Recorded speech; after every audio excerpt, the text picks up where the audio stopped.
Welcome to the Naked Podcaster. Get ready to hear stories of someone brave enough to bear it all. Let's get naked. Welcome to the Naked Podcaster. Today I have Victoria Price and the puppy on with us today. Victoria, how are you? I'm great. How are you? I'm great. And in our pregame, we talked about how your book was released yesterday, which is the middle of April 2020. Yes. Is it your first book? No, it's not. I didn't ask you that. See, yay, but still congratulations. So Thank just you. Yes, jump in. The birthday, yes. Okay, so jump in and tell us about the books and the website. It's victoriaprice.com, so very easy. It will be in the show notes, but jump in and tell me. Yeah, so the book is called Living Love, 12 Heart-Centered Practices to Transform Your Life. And it's basically these very simple practices that get us out of our heads, out of the problem-solving mentality, and back into our hearts. There's something anyone can do. And the reason I wrote it is because doing these practices totally transformed my life. And then I began sharing them with others. It transformed other people's lives. And I thought, this shit works. Yeah. Okay, you have several books. So I didn't cyber stalk you as thoroughly as I like to do. So you have 5 books? I have quite a few books. Yeah. I have 3 books that I wrote myself, and then a number of other books that I co-wrote, and then I've written for television. So, but really, writing for me is something that I've always written myself whole. It's always how I've made sense of the world and explained things and kind of processed. I'm a verbal processor, and it's either out the mouth or out the hand. And often, really, for me, writing is also the way that, what I need to learn comes out. So I blog every single morning, literally every morning. I was doing it sort of more once a week. And then starting this year, for some reason, I thought I'm going to blog every day. Who knew that this year would turn into this year? So it's been an amazing time because I sit down in the morning, like get up in the morning. I don't know what's going to come through. And, they're all about heart-centered practices, and out it comes. I write a blog called Daily Practice of Joy. I love this. I speak also, and my number one platform is Compounding Joy. It's using the theory of compound interest to increase your gratitude and joy. And I have 13 things, so I'm dying to talk to you about this. This is so exciting. And I also love, I don't think people embrace enough how they process, and you just expressed how you process. I talk to process also. So you verbally process, and you're able to do that through writing. Yeah, through writing and talking the ears of my closest friends off. Yeah. I mean, that part, let's not minimize that part, but that's great that you were able to channel it in writing, because sometimes that's that's a skill, I think. It's something I've always done. And I have to say, the great thing about it is when the less you think of yourself as a personal author, as a writer, but more like whatever has to come through is going to come through. Then when you're done, you walk away and it's like something's done, like it's out, and now what else has to come through? So it's, I find writing is this incredible gift kind of for everybody involved, if you can get yourself out of the way. The stuff where I'm writing and I'm not out of the way, I haven't, kind of cleaned the window. And so there's a lot that it has to come through. That's a lot more challenging. Yeah. And usually it's the stuff that I've had a long story about since childhood. Like, I want to be this kind of writer or that kind of writer. Oh, the story we create in our minds. Isn't it great? Yeah. So self-sabotaging. Totally. I love it. Now tell me about your website. The website, I mean, we talked about you as an author. There's so much more on your website. Yeah, well, I came from parents who were Renaissance people, and they really just taught me, you don't need to choose one thing to do. You just need to listen to what you love and show up to it. What I didn't realize is that if you choose not to pursue a very public life, like my parents had, my dad was always a Renaissance man, and my parents were this Hollywood power couple that were so inventive, and people just look at me as a workaholic multitasker. So who can't make up her mind, and I'm fine with that. Okay, but you love a lot of things, which is I do. great. I love a lot of things. I never really got the whole idea, and I don't think people are built this way, that we should pick one thing at some age, like 16, and figure out how to do that before we retire, and then, maybe have a hobby so you can do your job and golf, and then when you're 65, maybe figure out what the rest of the shit you like is. That's ridiculous. It is the most terrible plan ever. And I've told all my kids when they hit that, when their high school counselor starts talking to them about, you need to figure out what you want to do. You know, I'm like, don't. I think that kids should just take the classes that interest them. And then after a couple of years of taking classes that interest them, they can look at what are the themes that they really, really enjoyed. And that may be how you pick what you want to do as a career. I just think it's done so backwards. Oh, totally. I, Totally backwards. I'm so with you on that. And it doesn't mean that you need to be all over the place, but you speak, you do other appearances, you have a blog, workshops, coaching. I mean, there's a lot you do. And so can we go into a couple of these things? Sure. So Tell one of the me. ones that I think I'm most interested in is something I Okay. called holistic branding, because I was a Oh, designer for many, many years. And design has been this kind of interesting story in my life. My mother was a designer, like always way ahead of her time, which as a child is really irritating because, you know, you're a kid who wants to fit in and your mother's dressing you like so avant-garde and 5 years ahead of the time. It's like, I just want to look like Jennifer Berger. Can I look like Jennifer Berger? No. No, you have to wear these clothes I've had made for you that I've right. designed to be so avant-garde. Every picture of me in my childhood, I look like I'm wearing the drapes. You know, it's like that super huge, like paisley prints in these long, cool thing, you know, like caftan. I'm like, you know, I'm 8. So anyway, Wow. you know, my mother was a designer. She taught me all about design. I didn't want to do Mm, anything my mother wanted me to do. And then at a time where my life had completely fallen apart, that skill saved my bacon. And mm.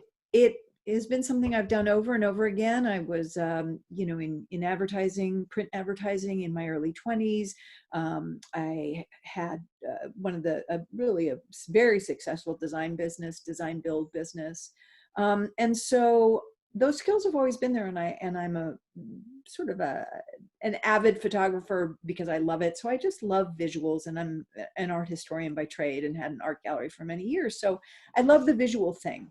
And I've learned a lot about social media because my dad was Vincent Price, the actor. And so I wanted to give him a presence online. And I created this Facebook page and kind of just started from scratch. And he has 245,000 followers. And, you know, it's been really fun kind of growing that whole community. And that taught me a lot about social media.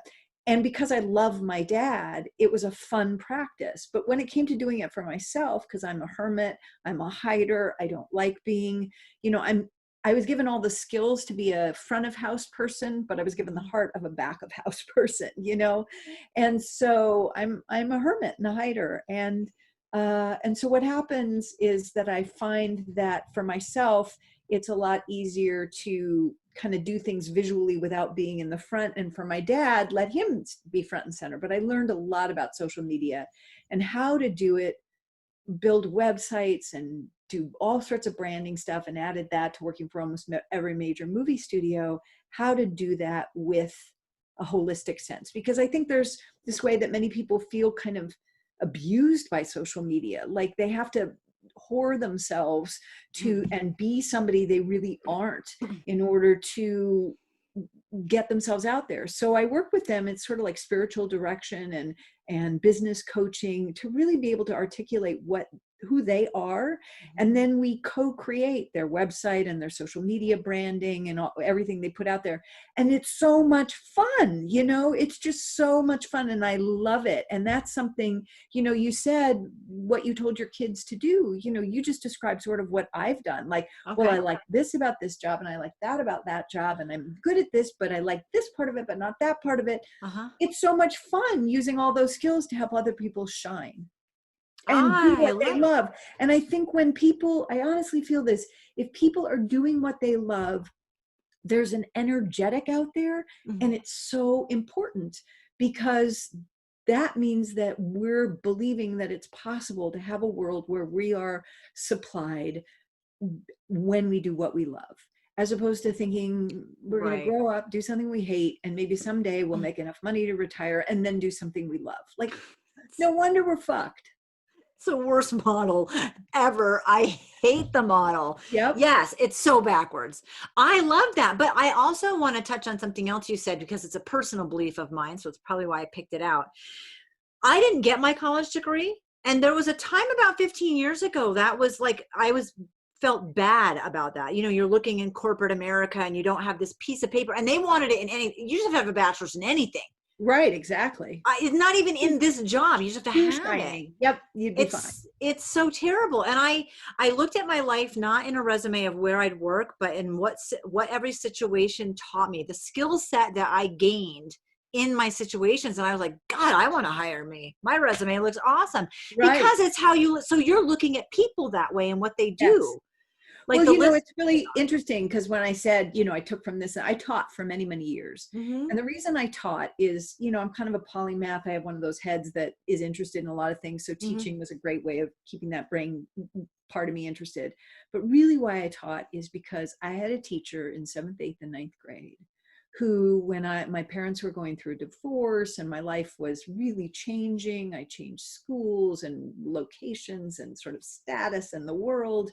I had this teacher who really saw me, and her name was Mrs. Jordan. And she was one of those sort of characters that either people loved her or people were intimidated by her or people hated her, but she saw me. You know, she was this chain smoking, Shakespeare loving battle axe, and I loved her. And she saw me and she called me the bad penny to my face, you know, which I loved. I was like, fantastic. You can think I'm great and still call me the bad penny. That's great. Yeah. And you know, she saw me, and she saw me in a way that my mother, who was so scared going through the divorce and just really lost, you know, she was trying to control me, and Mrs. Jordan was like, be who you are. So I thought the most important thing that can happen to a kid is that they are seen. And so when I taught, it's like, I never cared whether they learned anything. I cared that they passed and that they developed good skills and would be able to go on to the next grade or whatever. But really, what I wanted them to feel was seen. And that skill, which is something I just love to do, is what I do with my clients in the holistic branding. Because really what I'm doing is seeing past the image that they're used to portraying of themselves to what their heart is saying. A lot of people have a real struggle with even knowing what that is, or being, I think the most difficult copy to write is your own, like your website copy. Oh yeah, the Oh my worst. God, because it's so hard to see yourself, even though you know. I So know I'm you're building like 6 websites right now. And last week or maybe 10 days ago, I thought, oh shit, I better get my website going, right? Because it was right. like I hadn't put in a speaking date in 2 years. I hadn't upgraded it. I hadn't even put the updated holistic branding. I'm like, oh shit. And so I actually ended up creating a secondary website with all of the sort of, you know, business stuff that I was doing. And just now I was, you know, waiting to talk to you, and I went on and I was like, oh God, I never even finished that page. I mean, you know, it's in there with some filler text like, do you like to bake brownies? You know, I Yeah. mean, it's like some filler text that's in there. I'm like, oh shit. Oh Because, yeah. and I'm, you know, everybody else, my clients, they're done on time, happy as a clam. But, you know, mine, it's like, oh.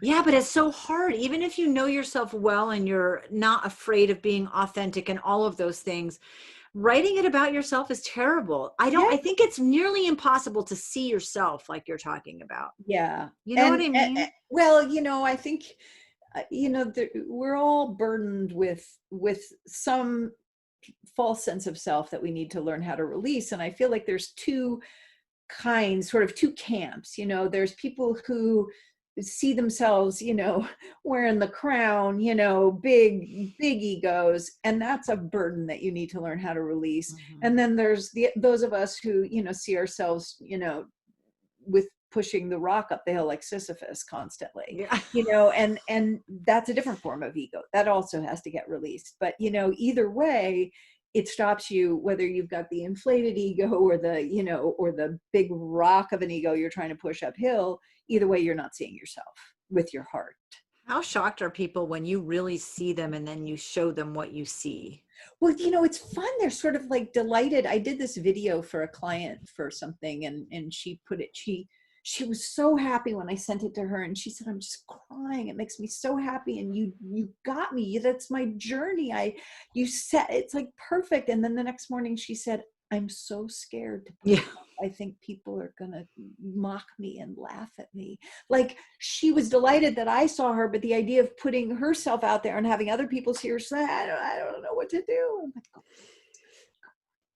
And Uh-huh. sometimes it's really fun, because I'll hear somebody get on the phone and they'll be flat, and they'll be like, yeah. And then by the end, they're having so much fun because it's actually not about their ego. It's about their heart. And if Yeah. somebody sees their heart, it's so fucking gratifying, I mean, we grow up, we're taught every useless thing in the world, Yep. unless we want to be on Jeopardy, we're not going to need any of the facts we were taught, because who the fuck cares when the Battle of Appomattox was, it was in the Civil War. That's good enough. Bad war, divided the country, real big issue, slavery, class, race. Okay, that's all good. That's it. You don't need to know what the date of the Battle of Appomattox was. But you have to know that to get from whatever, 8th grade to 9th grade, and you never have to know what is going on in your own heart. Never. Nobody asks you. What No. kind of an education system is that? It's shit. I mean, it's the biggest shit. I have a daughter who's a senior this year, and she has 4 classes, and I'm like, oh my God, just finish your goddamn classes and graduate. Like, I don't care anymore. Just finish and graduate. Just check the damn boxes and move on. And she's like, when am I going to need to know X? I don't need to know where X is. And I'm like, you might need some algebra or geometry at some point in your life. I'm just saying, not the way they're teaching you, but she just went on this rant. Like, I don't even know who the fuck is X. I don't know who that is. I don't care where X is. And I'm like, I get it. Just get through that. Cause you are right. And I'm not going to blow smoke and tell her, no, it's really important that you do well and you try hard to get an A in finding X, because, no, you actually will use square footage. There are things that you're actually going to use. And I told her that there's a lot of math that you don't realize you're glad that you know until you use it later. Right. But I totally hear you. It's bullshit. Just do it and pass. Yeah. And it's sad Well, because and if they taught differently, I am the biggest nature lover in the world. And, biology was taught in such a way that I never got that biology was about nature. Now, my 8th grade biology teacher, Mrs. Winning, she was awesome. She literally, I was into birds, which I still am. She let me do a report on the birds around the little lake where I lived. I still have that report. That was me. But then you get a little older and all of a sudden you're in biology class and they're talking about all these things and you have no idea that they're really talking about plants or flowers or, it just was like a total disconnect. I know. I tell my kids that there's actually a class you can take in college where you get to hike for 6 weeks in the summer around the nation. I'm like, do those classes. Right. Right. Like, get credit for hiking the nation for 6 weeks. Do yoga, like just anything that sparks your interest, because it's total shit. And you are spending time seeing people. And often, I mean, that, I think that not just for kids, for every human being, that is one of the biggest things that we lack, is really the ability to see people and be seen. And hear people and be heard. Yeah. Yeah. So and that's all love heart that. activity. It's not head activity. How difficult is that in the work that you do, not necessarily for yourself, but for other people? Because the head's a really great hamster wheel to get caught up and stuck on. And it's very familiar, even though you're going nowhere fast. How difficult is it for people to drop into the heart? Because you've mentioned this a couple times. I think, if I can keep them in joy, for me, joy is a real conduit out of it, because I'm a head person. Okay. I mean, I used to be that person who you wanted on your, I've been a lifeline on, the $64,000 or whatever it was, the Who Wants to Be a Millionaire, I was that person, I was the person who knew the batting average of every Los Angeles Dodger and, Wow. the definition of some obscure word. I mean, my head was very handy. And so, I still often come to things through studying, and they have to trickle down into my heart. But joy is that conduit out of my head into my heart. And fortunately, there are things in my life that have, sort of head interest. Like if I'm working with a client who's an artist or an art gallerist or something in the arts, and, so I'm an art historian by trade. I've, owned art galleries. Mhm. I've had this whole career in the arts. So I like connecting all the parts and pieces, but you have to find the joy to connect the parts and pieces. And I think if, when I sort of find out what, and maybe there wouldn't be joy necessarily, but it's that feeling. And Mhm. if I can feel that from them, that point where we sort of go over here and then down here and then into the heart, if I can feel that from them, then all I need to do is begin to listen for what gets them there. An idea, a color, Mhm. just sitting and painting. It doesn't matter. So that's really, I really only work with creatives, writers, Mm. artists, nonprofits. I think I'd probably have a harder time if I was working with corporate America. I know that David White, the poet and philosopher, has worked with corporations, and I think he worked with Boeing for a long time. And I thought, wow, I wonder what that was like Yeah. to work in a big corporate environment like Yeah. that. And you're sort of helping them do exactly what you just described, get out of their heads. Yeah. It's hard. Even if you know you're supposed to and you want to, it's hard to make that shift, and scary. Like the woman you said who is like, I love this video, but oh my God, I don't know if I can put it online. Yeah. I've always thought, it's my opinion, that people are going to like you or not like you regardless. So you might as well be yourself, because then at least the people who like you or don't like you genuinely do. Right. That's a wonderful attitude, and I think it's fear that teaches us or would have us believe that we need to try to be something we're not, you know, and, Yeah. uh, and that's, I've been really looking at that lately because, I'm a nomad. I live on the road. I've lived on the road for 4 straight years. I literally, everything I own is in a 10 by 10 storage unit, and that's where I live. But, we're under stay-at-home orders. Right. So Yes, we I are. had to find a home to stay at home in. And it just worked out so harmoniously and perfectly and beautifully. And I have a perfect place that's affordable. And, fortunately I have the work, because a lot of my speaking work is all gone right now. Yep. So I have I have this holistic branding and work that I do for clients to keep me going. And so, and I have this sweet, quiet place in some place that I had always wanted to learn a little more about. Of course, I'm learning about the, 4 square miles that I walk every day, and that's about Exactly. it. But I've learned a lot about those 4 square miles and the people and stuff like that. But it's an interesting thing because you're oh, sorry about that. Okay. You sorry, now I've forgotten what we were talking about. But you've been a nomad for 4 years, and you had to stay tight because we're recording at the Yeah, it time was of. something related to that. I can't remember. We'll get. I know. I don't know either, but we'll get back to it. I was just Well, on the journey.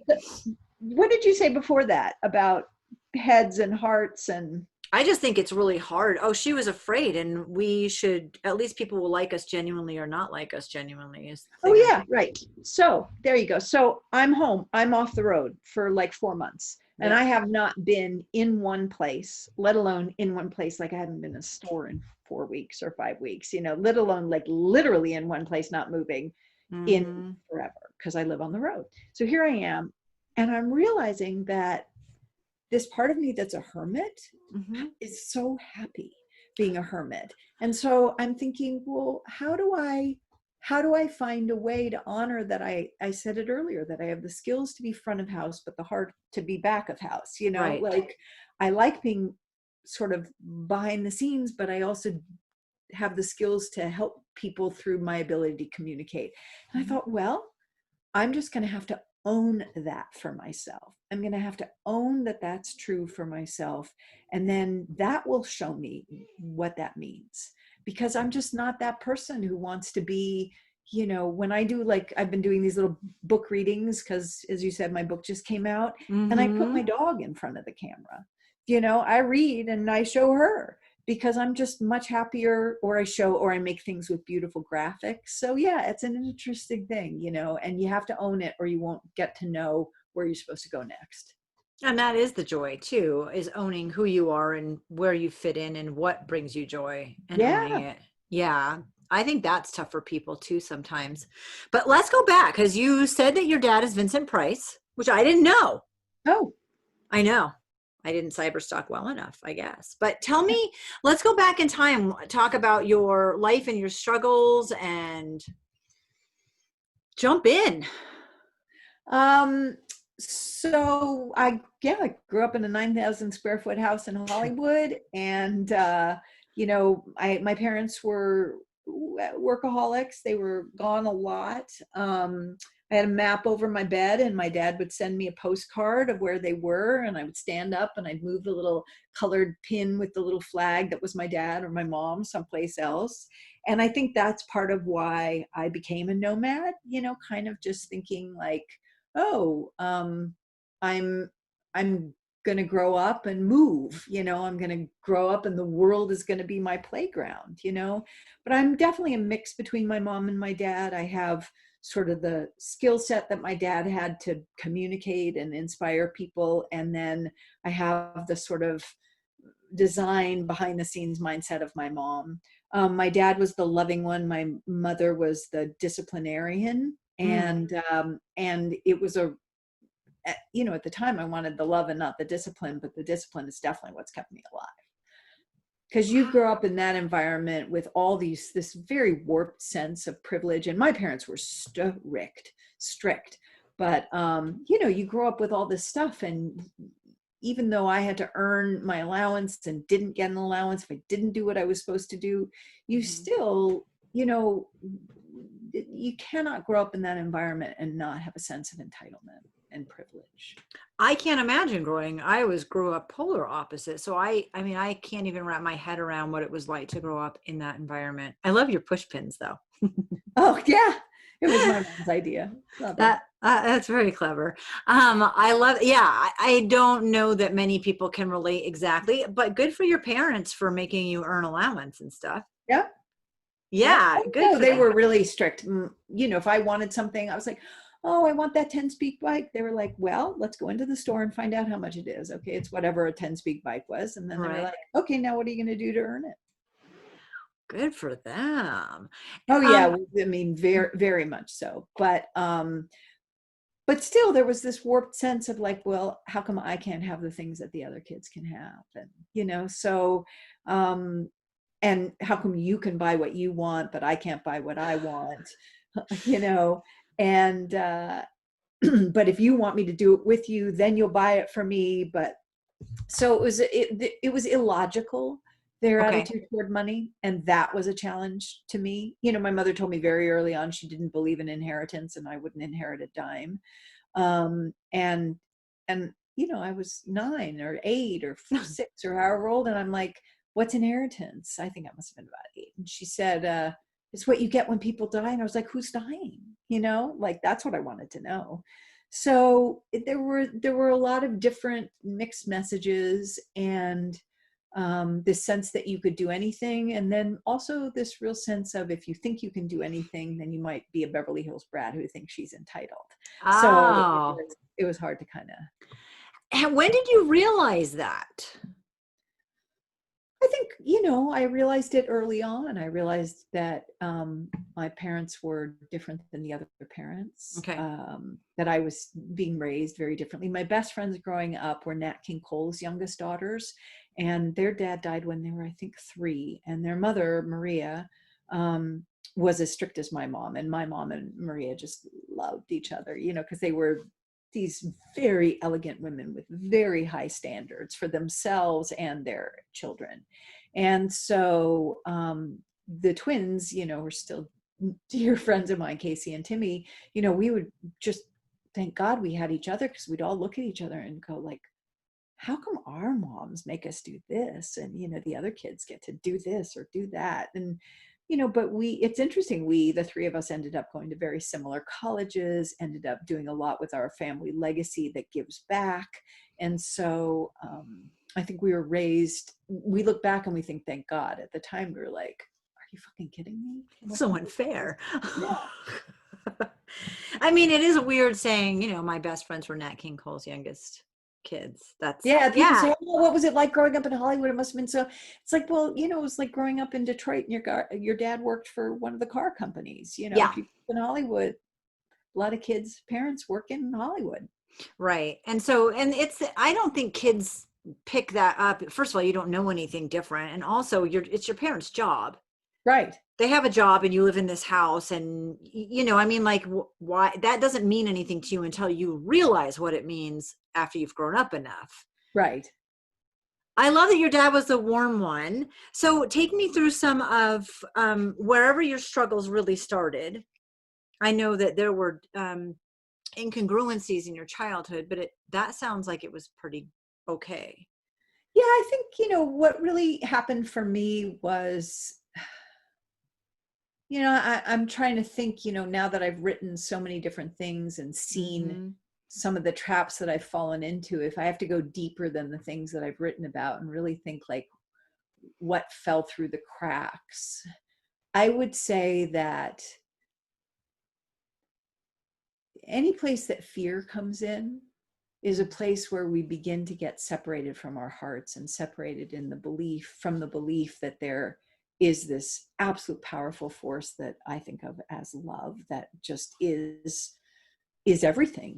It's why we're here, it's why we're on this planet, it's what we're here to do, it's the language of our hearts. And it's, if we all lived, if schools were taught knowing that, if businesses were run knowing that, the world, we wouldn't have gotten here where we're at right now, with the world that is having to heal itself by, giving us humans a timeout, and Mm-hmm. so I think where I fell through the cracks was, I every time I got scared about something and it felt like it made me doubt my own ability or deservability, I guess. That's really where things started to fall through the cracks. And a lot of times it was about money because I got such mixed messages around money. Mm-hmm. And it was also, I think, around talent, because I kept getting picked to do things, but my parents really didn't want me to get a big head. So I never got this idea that I was like, they really wanted me to do the things that other people thought I was good at. Oh. Like, I got cast in every play all the way through, everything. And then I got into a bunch of very exclusive grad schools in acting. And my dad was like, why do you want to act? You're a wonderful writer. You should be a writer.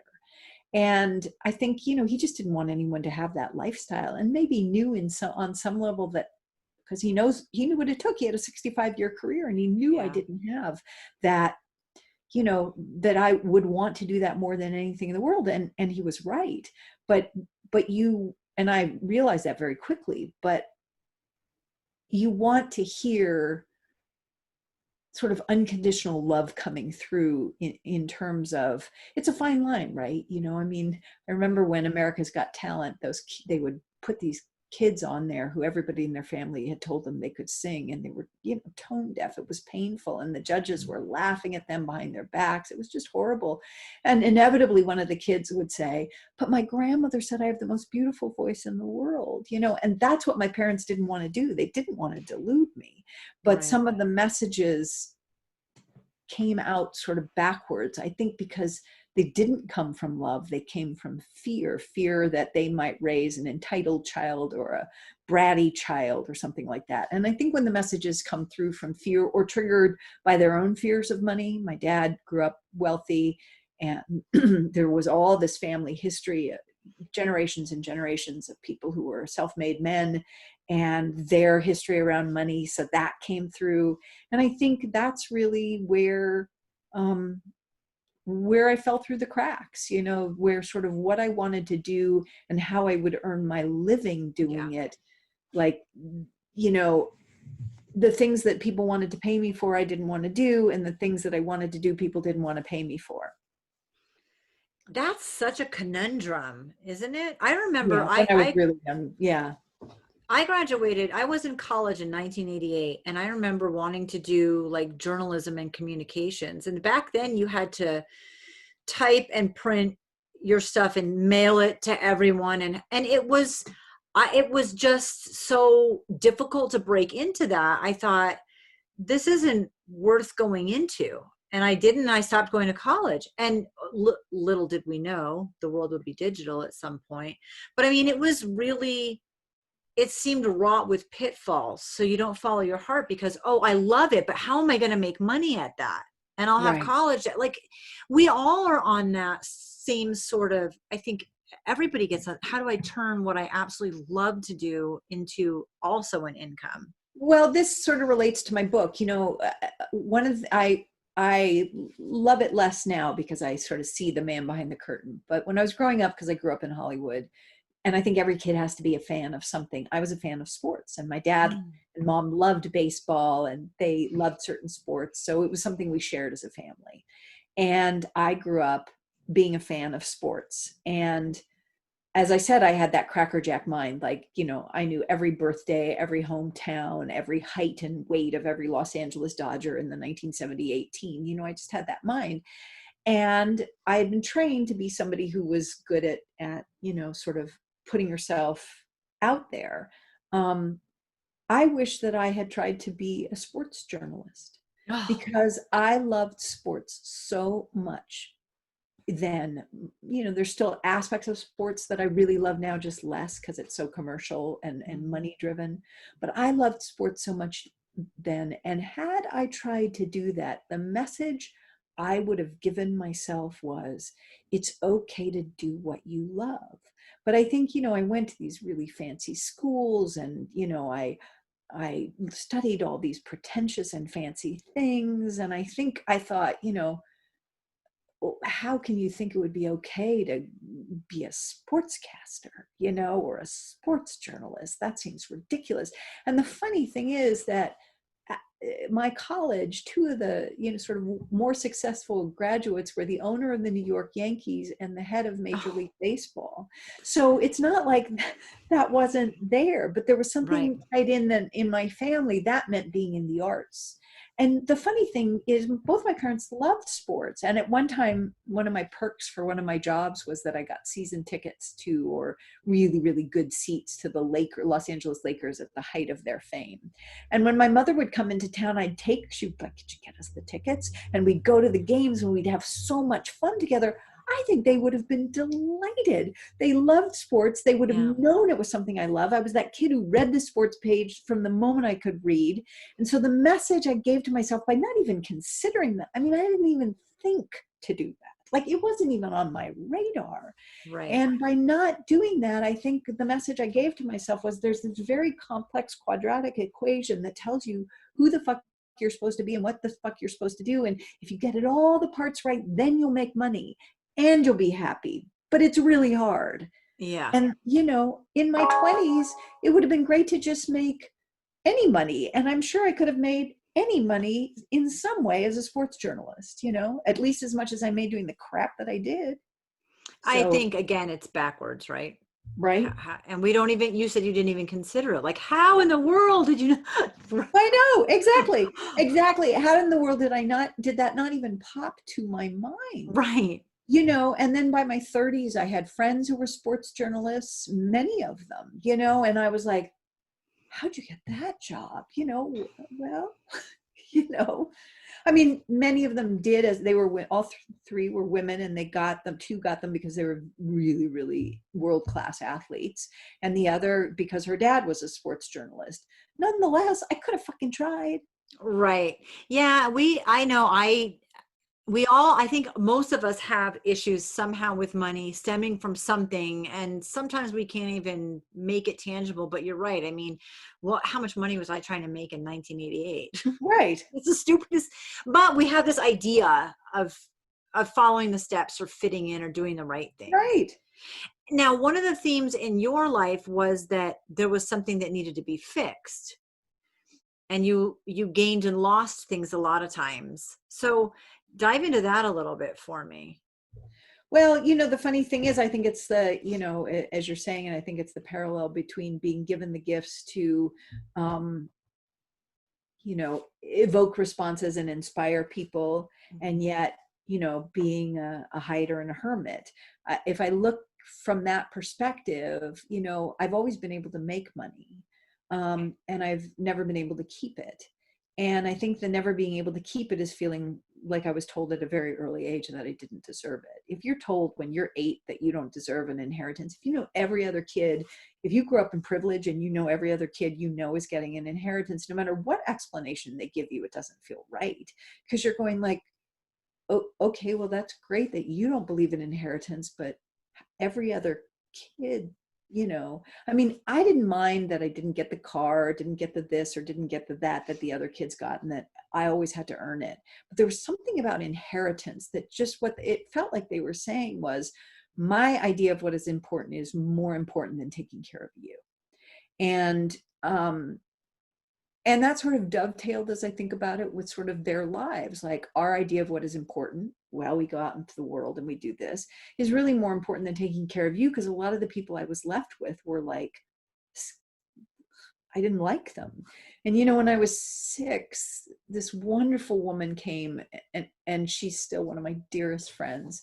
And she was my nanny for maybe 18 months, 12 to 18 months. I can't remember, but she was 19, had fled the Czech Republic, had to go through all of these things to be able to get as a 19-year-old to California. Completely lied that she spoke English. I think she had like 4 words. And she became my nanny, and I taught her English, and she taught me joy and life and love. She was the first nanny I had that was like, I just adored her. In every picture, I'm just leaning against her. And I still stay with her when I go to LA. I love her. And, I think that there was this disconnect, and I'm sure, because she'll say it even now, like, she'll joke, she'll say, oh my God, the things that your mother said I had to cook for you, it was like a lamb chop that was like a hockey puck, and she's an amazing cook, and like vegetables boiled within an inch of their life. Like, she was looking at this list, and kind of in her mind going like, okay, and so I'm sure that came through. Like, I felt like Daniela was on my side. Like, she was supposed to care for me, but she was on my side, not my parents' side, Right. And I think that was this like real disconnect for me, of feeling like the lack of deservability, this sense of, I don't know whether I'm allowed to be me and have that be okay and be supported and nurtured for being me, or if there's some external idea of who I'm supposed to be that really is what I'm supposed to focus on. And I think that's what happened. I've always been able to earn money, but I don't think I've ever kept it, because I never really felt it was truly mine.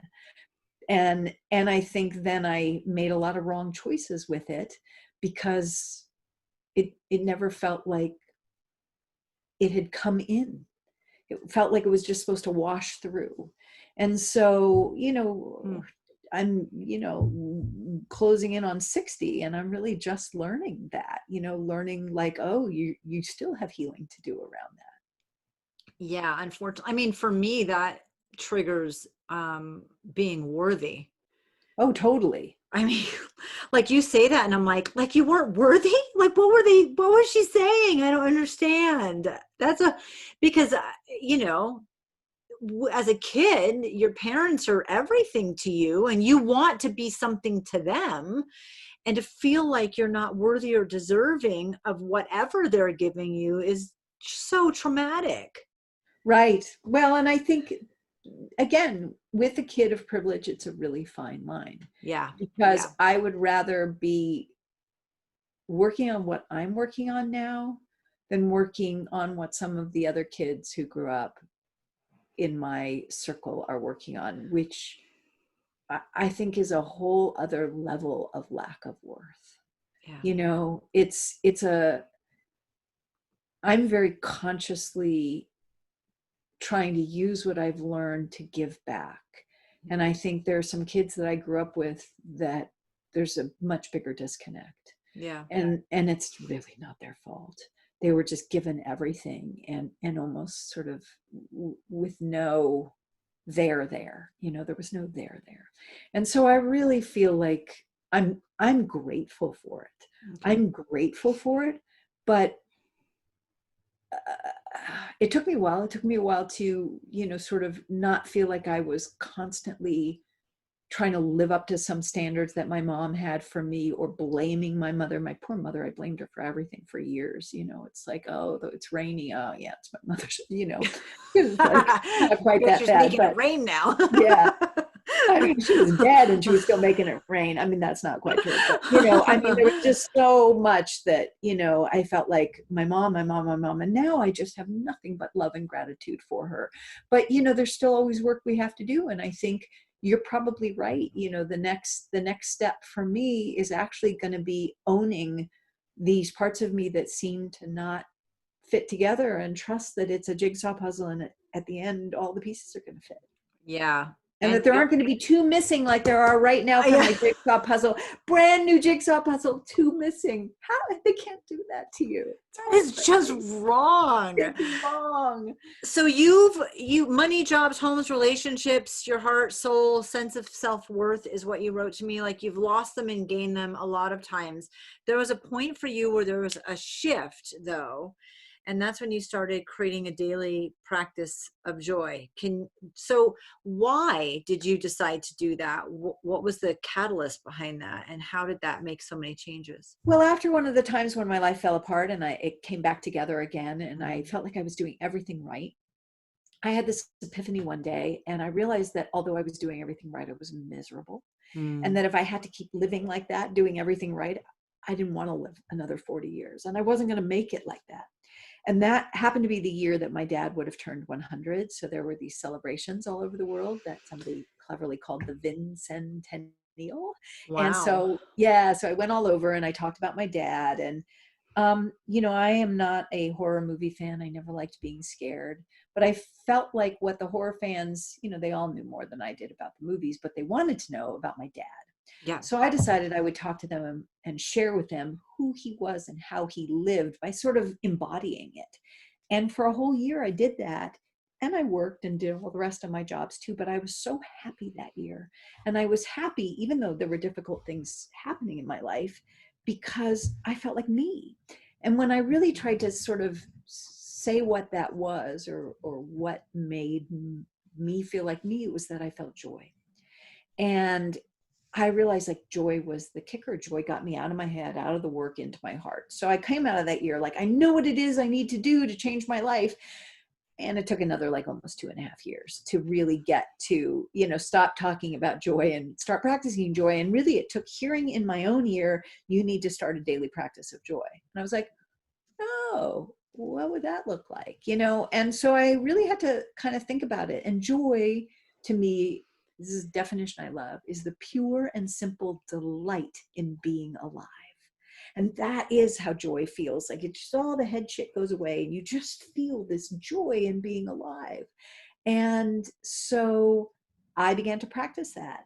And I had to do what I did as a kid, because that was the only way I knew to practice it. I had to stop and smell the flowers, and jump in puddles, and watch I Love Lucy episodes, and play with my dog, and look at birds, and, just do things that were simple. And what I realized was that my whole life I'd seen myself and all of life as a problem that had to be solved. But in those 20 minutes of practicing joy, and then I always blogged about it, in that period of time, I was living as if I was the person I was wanting to become. I was living as if I was the joy-filled person that I believed myself to be and wanted to get back to. And so then I had an automatic head bypass. I was in my heart. And so I thought, well, then I'm going to keep doing that. And opportunities kept arising for me to create these, what I came to call heart-centered practices. Because when I became intentionally home free, as I call it, and lived on the road, there were just so many things I didn't know. I had to embrace a whole practice of not knowing. In various areas of my life, these practices started to evolve. Wonderful practice that came from Ram Dass called witnessing, which was really about learning to love myself by witnessing every thought I had without judgment.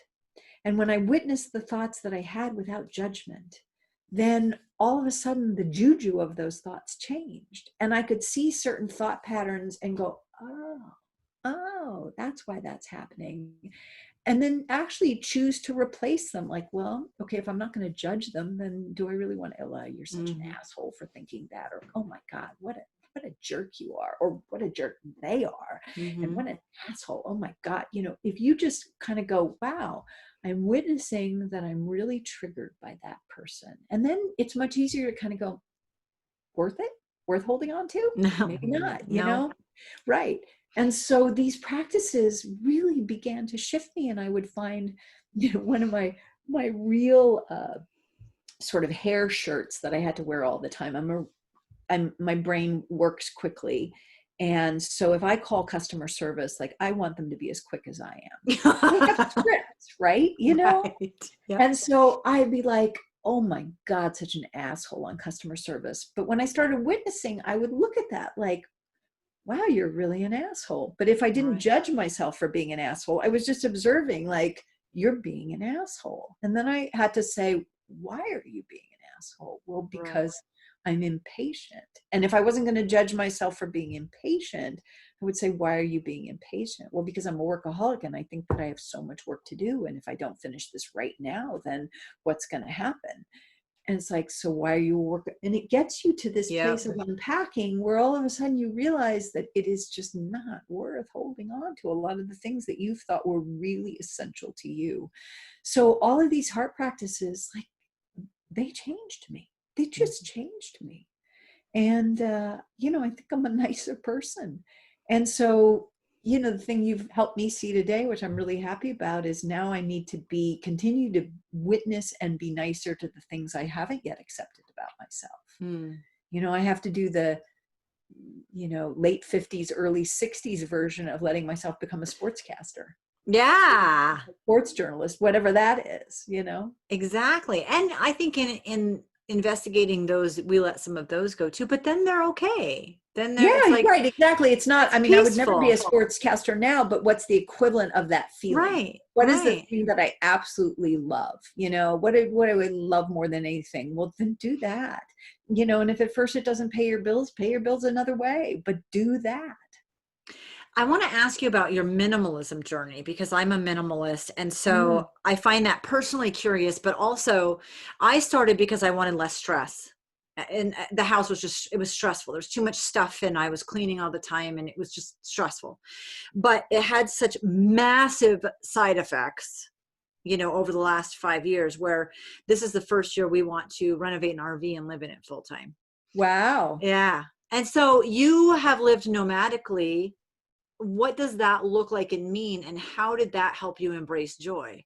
Oh, so much. Well, I grew up in a 9,000 square foot house. Hmm. I grew up with a mother who, when she died, had, I think, 15 storage units and 3 Oh houses. my gosh. And my dad had so much art that he could lend 90 pieces to an exhibit and you would have no clue that anything was out of the house. And so they were accumulators. And Right. I was in a business of getting people to spend a lot of money on big houses because that's how I made my living. And so, when this came up that it was really clear this is what I was needing to do. I had been listening on audiobook while I drove to Marie Kondo's The Magic Art of Tidying Hmm. Up.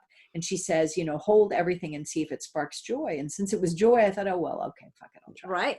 And I Me thought, too. well, right. And I thought, oh, well, this I know is going to spark joy. And I'd pick this thing up and I'd be like, no, Nope. Nothing. no joy. And then, and so almost all the art sparked joy, but almost everything else didn't. Like, I kept this one chair. It's a beautiful chair. But the reason I kept it was not because it was a beautiful chair, but because it was my Dalmatian's favorite chair. Oh, And we had this whole thing where, I never got to sit in that chair because he appropriated it and made it his $4,000 dog bed, to mhm. the point where I finally just covered it in fleece and it was literally his dog bed. Like, that was the only place he wanted to be. And he had died. And I thought, well, there's no way I'm getting rid of that. That's Jack's chair. It's like, it wasn't that I wanted to own that chair. It was that I couldn't bear to not have Jack's chair. Right. And so those are the few things that I kept. And I was kind of shocked by that. And Yeah. then what was really interesting, because my mother was such an accumulator and it was all about appearance and stuff. And did I say stuff? Like Yeah. stuff. Maybe about 4 months after that, maybe less, 3, I had rented this really funky place up in the Hudson River Valley, and it had a yoga studio, which became sort of my office and living space, a sleeping hut, which you walked outside to, and it was room enough for, I think there might have been some drawers in there and a bed. And then you walked outside of that and went to another place, and there was the bathroom. So it was like outdoor living with indoor spaces. And I spent a lot of time outside, hiking, walking. And one day I was walking, I remember exactly where I was, and on this rail trail. And I was like, oh my God, something's missing. And I realized the ghost of my mother making her my whipping boy for everything was gone. And I'd been really working on letting her go. A friend of mine had said, you know, your mother let you go. Why don't you let her go? And I knew she was right, but I couldn't do it, and I couldn't do it, and I couldn't do it. There was something about letting go of all of that stuff that was the final practice. It was the practice of release. And I released all the things that I almost felt obliged to hold on to for her. And that kept me sort of obligated to her in a way. And so, yeah, I mean, literally everything I own fits in a 10 by 10 storage unit, and there's room in there. Every year I get rid of more. You know, some of it's boxes, some of it's little bits of family memorabilia, like literally, you know, there is now room to move around and it does not pile to the ceiling. You know, there are a few things that I really love that I kept, and my best friend has all of those either in her office or her house. So if I stay with her, you know, I see these few things that I love, including Jack's chair is in her office, you know. And I live, well, I would say I live simply, except for shoes. We all have Shoes a are a vice, I problem, think. you know, and really, honestly, like, how stupid is that? Because I have a car with I have a small Subaru and a roof box. That's it. It's not an RV. It's not anything. And it's like, shoes, why couldn't I pick t-shirts or bandanas? They don't take up room. Shoes take up room. The only thing worse would be books, and I sell books. So I actually am schlepping books and shoes around. And then shoes and chocolate. I have. Okay, that's simple. not, that comes and goes though. That's on a revolving door. So that one's Right. fine. It's so interesting when you go through that process, how much you release, and to really realize what has value to you and why it has value to you. And yeah, we've loved that. So my husband is shoes. He now has more shoes than I do. But for me, it's graphic t-shirts. And Marie Kondo, man, she taught me how to roll those things up. I can have 50 and they take up no space at all. Wow. So, Yeah, graphic t-shirts, me too. Yeah. You realize how quirky you are when you Right. downsize, and you're like, oh, all this other stuff wasn't actually me at all. But Right. that of all the, yeah, it's really fun. I just wondered, I'm glad that I asked, because I had a feeling there was some sort of release of something, but I didn't know what it was. Because my mom. Everyone who goes through that minimalism process, it doesn't matter why you start it. Like, okay, now you and I have a smaller footprint. That's great. It's not why I did it. Right. I mean, there's all these, but it costs less money. That's great. That's not why I did it. There's all these added benefits that you didn't expect. But the biggest one was that there was some sort of stress that was released in the process. Yep. How beautiful. How great. And now, and you learning really what was important with a skewed upbringing with money and earning things and stuff like that. Yeah. People know how to find you. Tell me who you love to hear from and work with. You said creatives. Yep. Creatives and nonprofits, people who are giving back, people who, you know, have maybe some of the same issues as I have. Like, I know this is what I'm called to do, but am I crazy? You know, that's really fun for me, because then I can let them be the sports journalist. You know, like I can give them the permission that I couldn't give myself in my 20s. Absolutely, you can do this and mean it with my whole heart. And what's really fun is I often see that when they start working with me, the money starts to flow, which is an affirmation for me of the energetic around it. You know, money is not money. There's no gold in Fort Knox. We're all playing with monopoly money. There is, you know, every country is trillions and trillions of dollars of debt. This is all an illusion, completely. There is more than enough to supply all of us. So all this shit we have around money is just as made up as the money is, you know? And so what I find is that when they step into it, all of a sudden this money will start to flow. And I'm like, yeah, it's an energetic. Money is an exchange of value. And if you value what you're doing and are excited about it, other people want that. They don't care what it looks like. It can look like chocolate chip cookies. It can look like bamboo shoes. It can look like art. It can look like anything. It can look like ideas. If you value it, people want it. That's what social media has told us. You know, my best friend and I have, we decided to start an Instagram page together because she loves like cute pictures. They make her happy. Way too many cats for my taste, but anyway, Yeah. a lot of cute pictures. And I love beautiful pictures. And we're always sort of sharing things. So we decided to pick a word a day.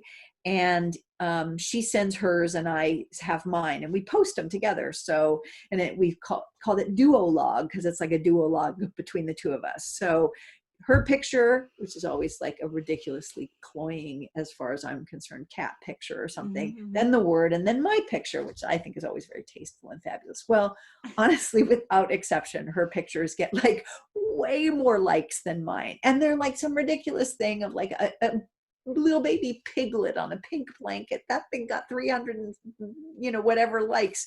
It's like, and I think, but I'm learning that lesson because I'm picking this arty thing from my head, you know, and the piglet gets likes, and it's because people want to have the permission to just go, I love that. I love that piglet. I love that piglet. And I just get to click like. And the only time I ever mind is I put my own dog up there and she doesn't get as many likes. Oh, that's ridiculous. Damn it. That's not. No. That's not okay. But what that taught me is that the good part about social media is it gives us permission to be what's in my heart. If I'd had an Instagram account when I was 15 years old, it would have been like, you know, Simon and Garfunkel songs and the Dodgers, and, you know, it would have been so much fun. And maybe I would have seen it reflected back at me and gone, this is cool. This is who I am. Right. Or maybe I would have been totally pretentious and tried to make it perfect. Yeah, I mean, it's a problem, but you've gone through this journey now. And so now I love how you're helping other people. Victoria, thank you so much for being on. This was so much fun. I really appreciate you. Likewise, right back at you. And